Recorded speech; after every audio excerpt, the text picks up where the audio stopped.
Alright guys, welcome back. Today we're going to talk about car leasing in the UK.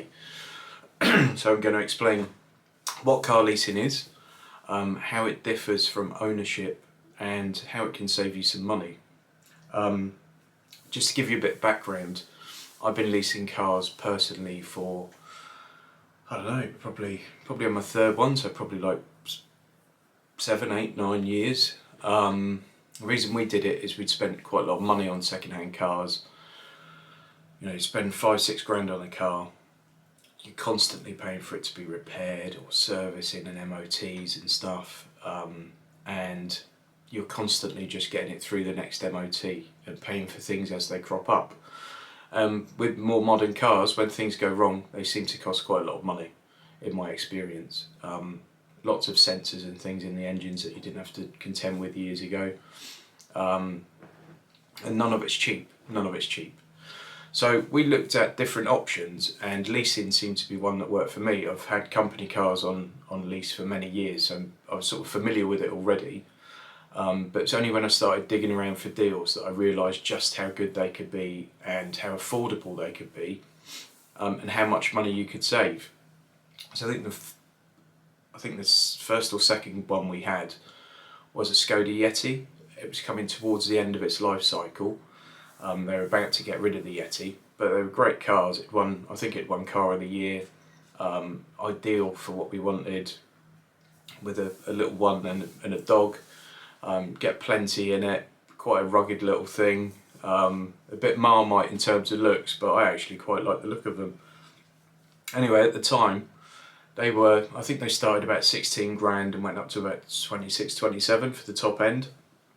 I just happened to find a deal, and it was 180 quid a month for the top end spec, which was the Lauren and Clement 1.4 petrol 4-wheel drive. It had leather interior, sat nav, climate control, absolutely everything you could put into it, it was on it. So I called the lease company and made the inquiry, and I said, to be fair, you know, this is going to be my wife's car mainly. She won't use any of the bells and whistles at all. Out of interest, what would it be for a lower spec one? And unbelievably, the base spec model was less than £1 a month difference. So obviously it made all the sense in the world to go for the higher spec. So I asked at that point why there was such a small difference in the monthly cost for such a huge difference in car price and car spec. And the lady explained to me that dealerships have kind of agreements with the manufacturers to buy a certain number of vehicles, or to sell a certain number of vehicles. And as that was the top spec model, it's quite expensive for a Skoda Yeti. It may well have been the case that nobody bought it, and they were tied in to buy so many of them, or Skoda had to sell so many of them. And Yeti was a great car, but not too many people were dropping 26, 27 grand on one, when you could get a really nicely spec'd one for say 20. So it was just an amazing deal, and we went for it. It was 3 months payments up front, so, and a little fee to the finance company. I think we paid maybe 700 quid up front, and it was 181 quid a month. 181 pounds a month. At the end of the 3 years, the car simply went back. So that's basically the kind of deals you can get, and the kind of money you can spend. If you compare that to obviously financing a car, hire purchase or PCP, you know, there's a significant saving potential, and you've got a brand new car. You've got the manufacturer's warranty. You've got no MOTs. You do have to service it, and things like tyres and stuff are your responsibility. Road tax is the responsibility of the lease company or the finance company. It's not your responsibility. That's included within the price, so that's another sort of benefit. So just to explain leasing, because I've spoken to lots of friends about leasing, and the common thing that comes back is, well, you don't own it, do you? Well, no, but if you do a PCP, you don't own it. And very few people do. Very few people pay that balloon payment at the end. So they're essentially leasing a car for that period, and then at the end it just gets dumped into another one. So think of leasing a car like renting a flat or a house. You are paying your deposit to the landlord, and you're paying a fixed monthly payment. Only with the car lease, you deal with that up front. So when you lease a rent a flat or a house, obviously you might not know how long you're going to be living there. You may do it in 6 monthly lots, but with a car lease, you always agree the term up front. And then at the end of it, it simply goes back to the finance company, the landlord, if you like. So you are just renting something for an agreed figure for an agreed period of time. The way the cost is calculated, I mean, obviously there are 101 different deals out there, but if you think of it as your monthly payment is going to be worked out by basically, it's kind of value of the car, although that doesn't always make a massive difference, as I've just said.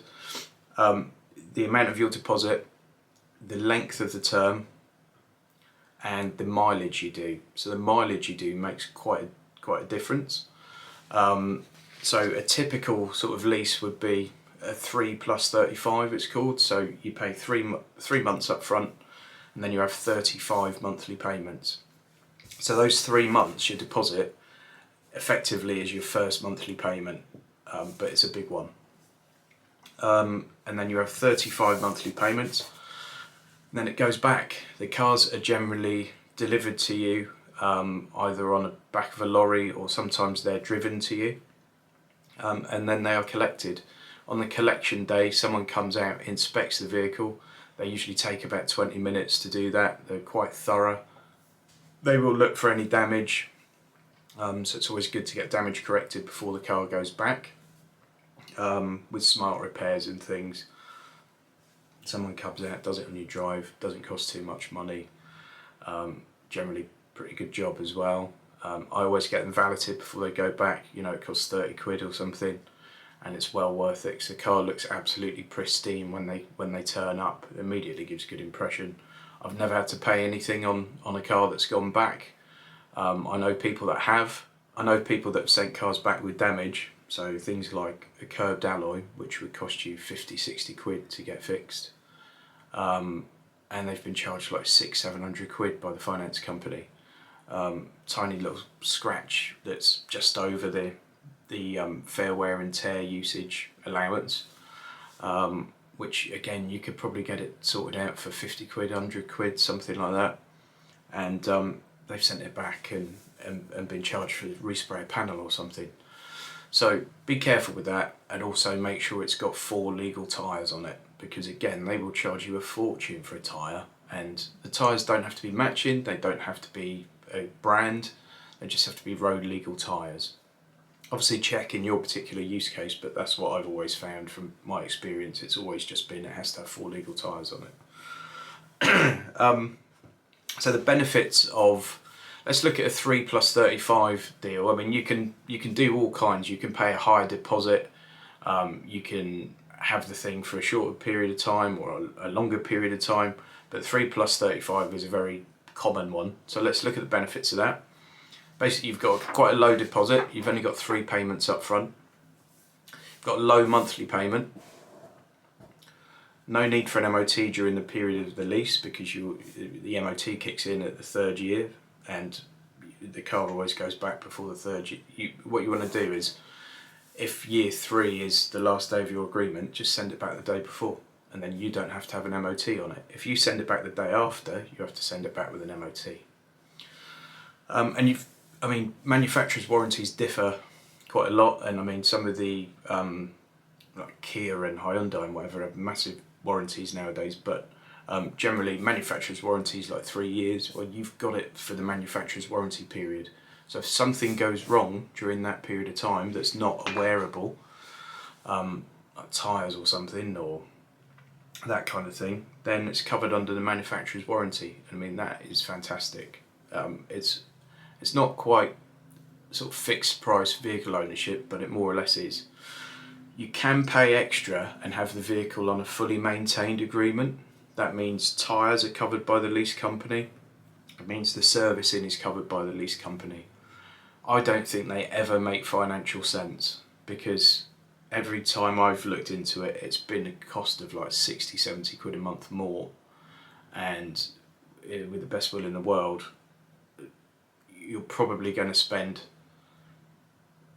depending on what kind of car it is, maximum of like 1,000 quid servicing it and putting tyres on it during your ownership, unless you're doing crazily high mileage or something.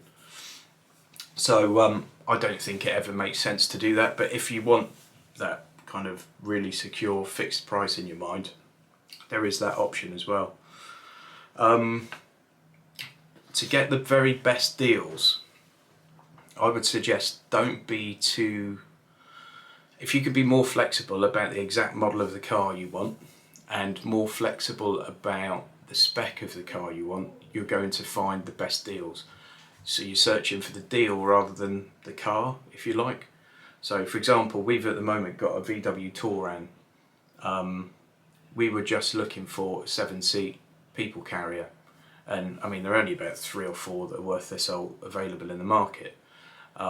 Initially I had a Citroen Grand Picasso, which I think is now the Grand Space Tourer. I had one of those ordered, but I got there the last day of the offer.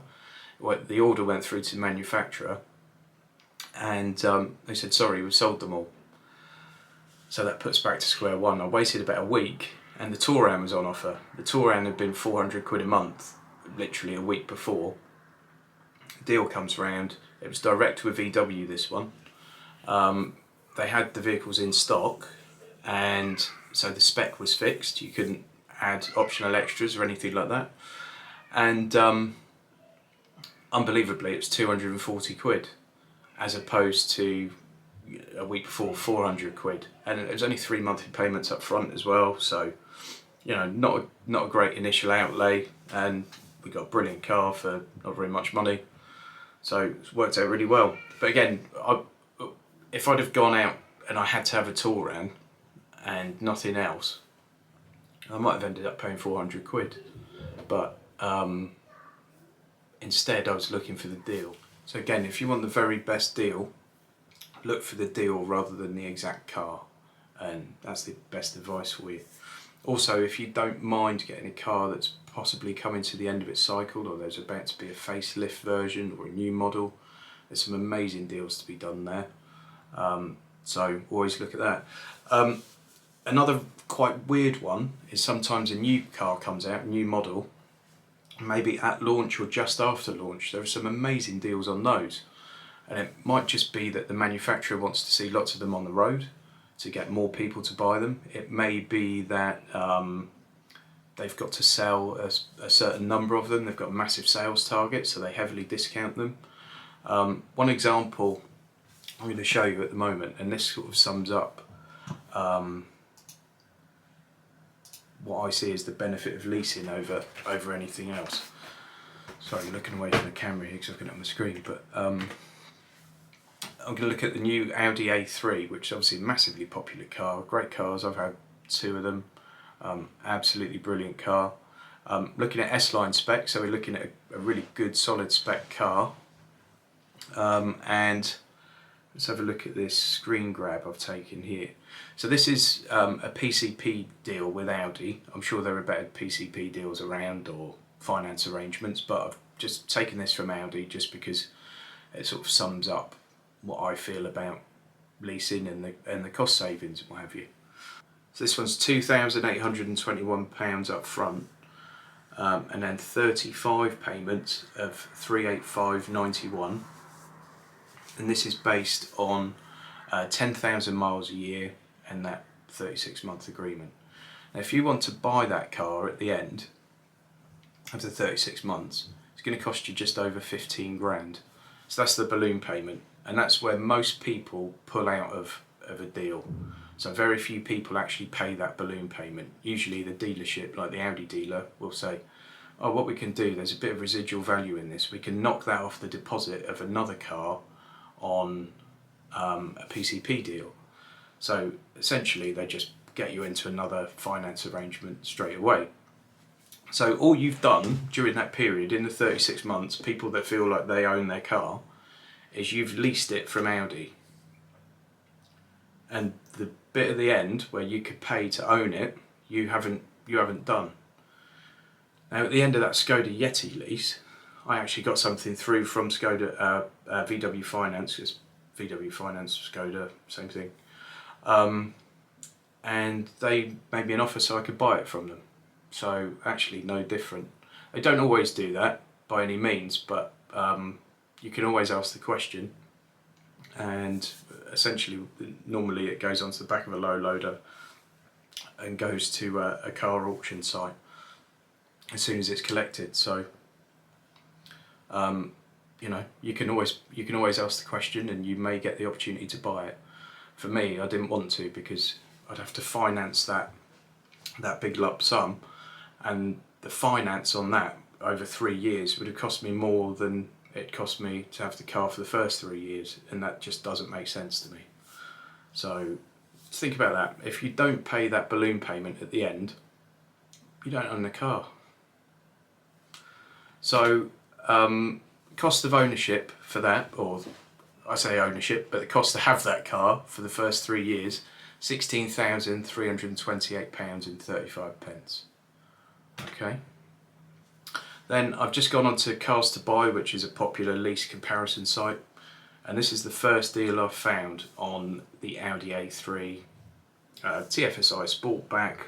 Once again, actually this one, I've made a mistake here, but this one's a higher engine capacity, so this is the 35 TFSI.